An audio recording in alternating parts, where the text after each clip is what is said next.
हरि ओम नमो नमः। ओम नमः शिवाय। श्वेत देहाय रुद्राय श्वेत गंगाधराय च श्वेत भस्मांगरागाय श्वेत स्वरूपिणे नमः। अर्थात श्वेत देह वाले, श्वेत गंगा को मस्तक पर धारण करने वाले, श्वेत भस्म को शरीर पर लगाने वाले देवाधिदेव श्वेत स्वरूप भगवान शिव को मैं नमन करती हूँ। अक्सर हमारे जीवन में कई बार कुछ ऐसे प्रसंग आते हैं जहाँ पर हमें अपने ही हित चिंतकों पर विश्वास नहीं होता। हमें ऐसे धारणा हो जाती है कि इन्होंने हमारे साथ धोखा किया है, विश्वासघात किया है और यही हमारे पतन का कारण बन जाता है। परंतु ऐसा क्यों होता है? क्यों हमें अपने हित चिंतकों पर अधिक विश्वास न होकर राह चलते अन्य लोगों पर ज्यादा विश्वास होता है? ये समझने के लिए आइए भगवान शिव की एक मनोरम गाथा को सुनते हैं। आप सभी जानते हैं कि रावण भगवान शिव का परम भक्त था। अत्यंत उग्र तपस्या करके उन्होंने भगवान शिव को प्रसन्न कर लिया। भगवान शिव से आत्मलिंग तथा अनेक इच्छित वरदान रावण ने मांगे। क्योंकि भगवान शिव रावण पर अत्यधिक प्रसन्न थे, उन्होंने सभी इच्छित वरदान रावण को दे दिए। उस वक्त रावण की नजर मां पार्वती पर पड़ी तथा उनके मनमोहक रूप को देखकर रावण ने भगवान शिव से कहा कि उन्हें भी ऐसी ही सुंदर पत्नी चाहिए। भगवान शिव ने रावण को समझाते हुए कहा कि पार्वती जैसी दूसरी कोई हो ही नहीं सकती। माता पार्वती ऐसी सुंदरी है कि उनकी जैसी दूसरी कोई 14 लोकों में नहीं हो सकती। परंतु रावण अपनी जिद पर अड़िग रहा। बार बार समझाने के बाद भी जब रावण नहीं माना तो भगवान आशुतोष ने माता भैरवी को अर्थात माता पार्वती को ही रावण को देते हुए कहा कि क्योंकि ऐसी दूसरी पार्वती नहीं हो सकती, तुम इसे ही अपनी पत्नी बना लो। परंतु साथ में ये चेतावनी भी दी कि लंका पहुंचने से पहले माता पार्वती को नीचे नहीं उतारना है, उनको उठाते हुए ही रखना है। अपने वरदान की प्राप्ति पर आसुरी आनंद में मग्न रावण लंका की ओर चल दिए। यहाँ पर माता पार्वती को ये बात समझ में आई कि भगवान शिव की ये जो लीला है, इसमें से अब भगवान विष्णु ही उनका रक्षण कर सकते हैं। तथा वे मन में ओम नमो भगवते वासुदेवाय, ओम नमो भगवते वासुदेवाय का अखंड जाप करने लगे।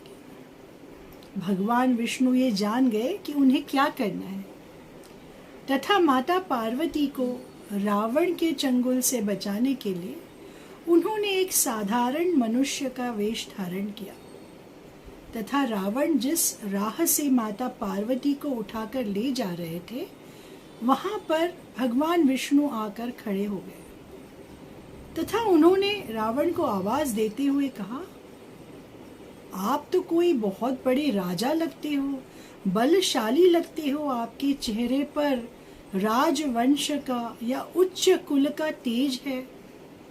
अपनी प्रशंसा सुन के हर मानव, चाहे वो कोई भी हो, अपने आप को पर गर्व महसूस करता है।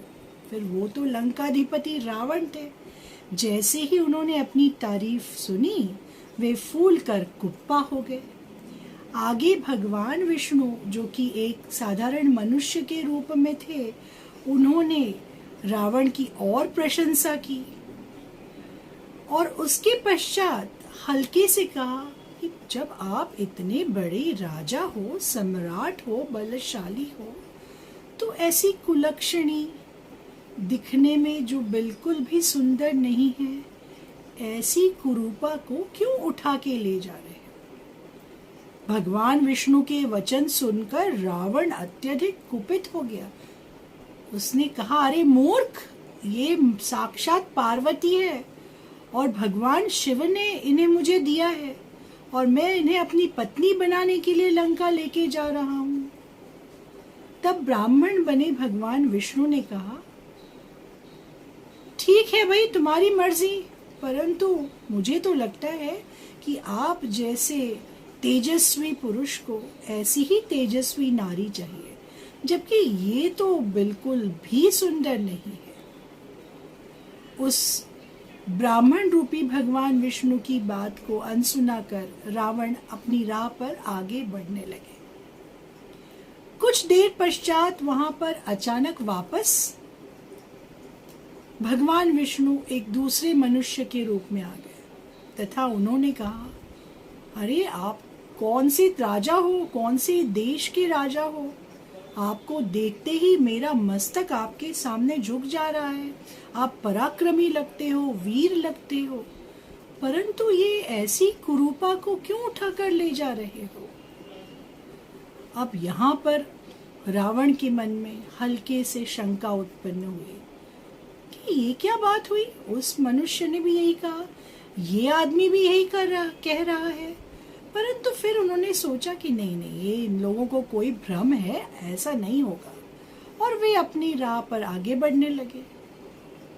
भगवान विष्णु पुनः प्रकट हुए तथा वापस एक साधारण मनुष्य का वेश धारण कर वही बातें उन्होंने फिर से रावण के सामने दोहराई। बस अब रावण का जो संयम था वो छूट गया। बात दोहराते दोहराते जब रावण ने ये तीसरे मनुष्य को अर्थात भगवान विष्णु को ये बताया कि पार्वती को भगवान शिव ने ही दिया है, तो फिर भगवान विष्णु ने हल्के से रावण को कहा कि भाई, कोई अपनी पत्नी देता है क्या?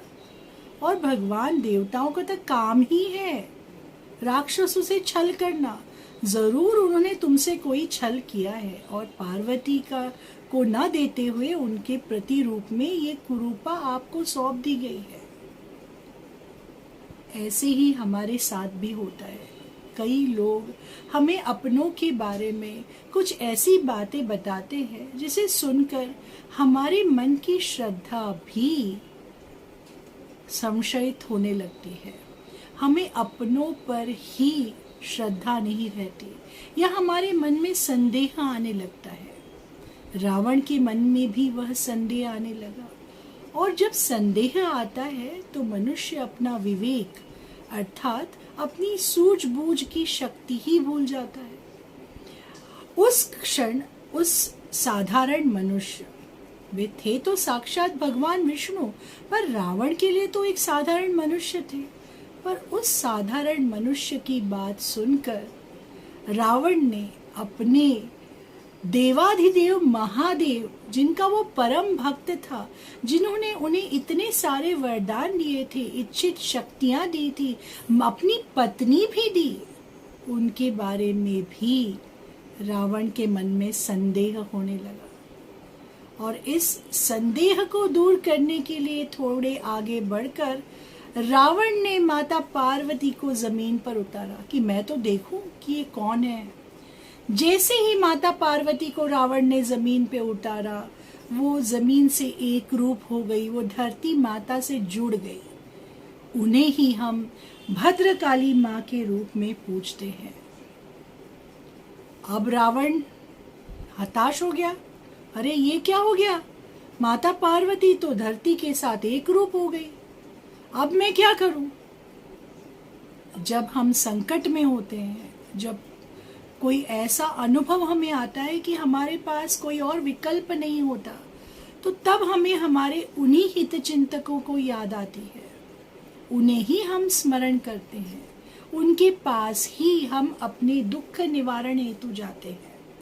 वैसे ही जब ये सब हुआ तो रावण भागते भागते भगवान शिव के पास पहुंचा। कैलाश पहुंचते ही उन्होंने भगवान आशुतोष से गुहार लगाई कि अरे आपने तो पार्वती को दिया था, लेकिन वो तो वहां जमीन से जुड़ गई। तब भगवान शिव ने कहा, मैंने पहले ही चेतावनी दी थी कि लंका पहुंचने से पहले उन्हें नीचे उतारना नहीं। तब रावण ने सब आप बीती बताई और कहा कि मैं क्या करूं, मुझे लगा कि शायद आपने मेरे साथ छल किया है। आपने मुझे पार्वती को न देते हुए उनके प्रतिरूप में कोई और कुरूप नारी को दे दिया और कहा कि जाओ इसे अपनी पत्नी बनाओ। रावण की ये बात सुनकर भगवान शिव मन ही मन मुस्कुराने लगे तथा उन्होंने एक सुंदर कन्या मंदोदरी को उत्पन्न किया तथा उसे मयासुर की पुत्री के रूप में जन्म लेने के लिए कहा और रावण से कहा कि वे मंदोदरी को अपनी पत्नी के रूप में स्वीकार करें। कुछ समय बाद भगवान विष्णु कैलाश पर्वत पर पधारे। भगवान शिव तथा भगवान विष्णु ने एक दूसरे को अभिवादन किया और तत्पश्चात भगवान शिव ने वहां पर उपस्थित सभी देवी देवताओं को संबोधित करते हुए कहा कि भक्त को अपने भगवान पर अटूट विश्वास होना चाहिए। भगवान अपने भक्तों में कभी भेदभाव नहीं करते, अर्थात उनके लिए उनके सभी भक्त एक समान हैं। भगवान कृष्ण ने भी श्रीमद् भगवद गीता में कहा है, समोहम सर्वभूतेषु, अर्थात सभी जीव मेरे लिए समान हैं।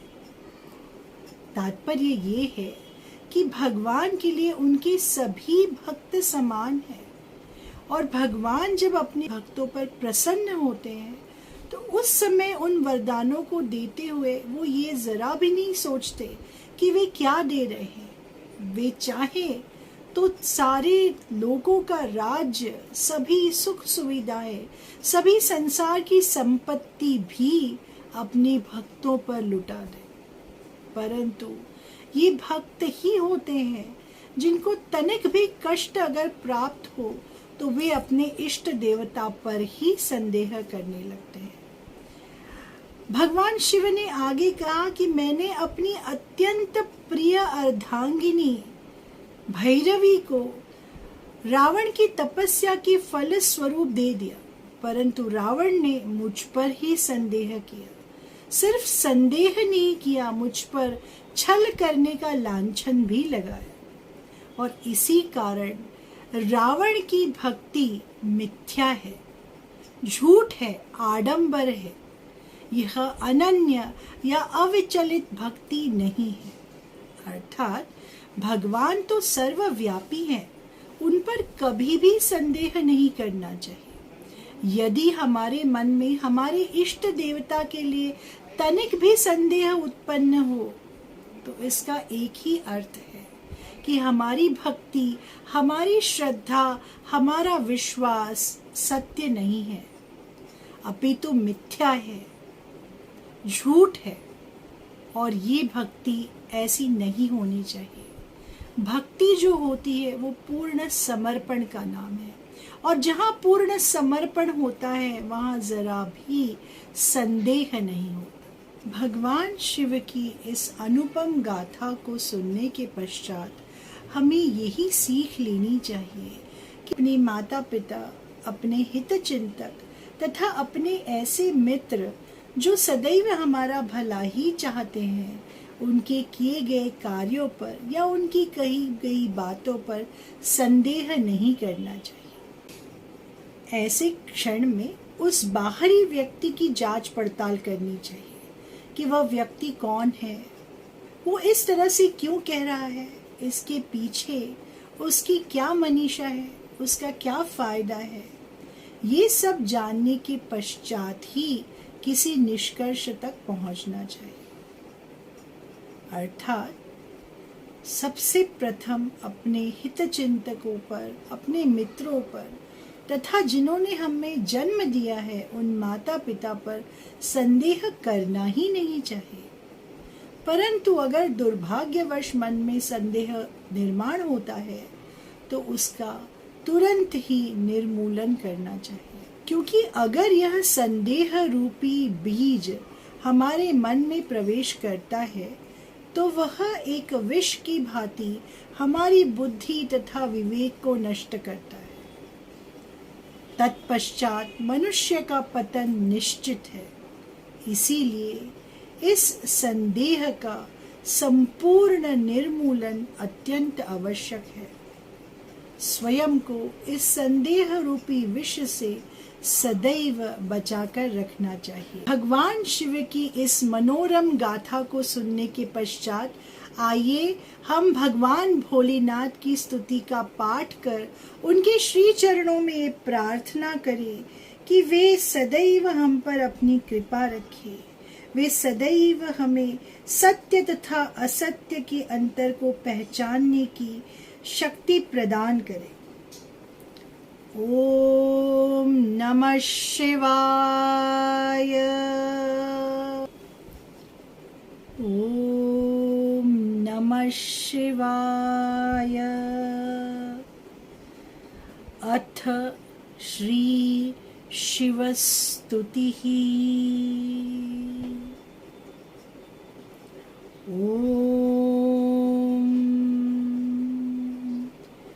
ॐ वन्दे देव उमापतिं सुरगुरुं वन्दे जगत्कारणम्।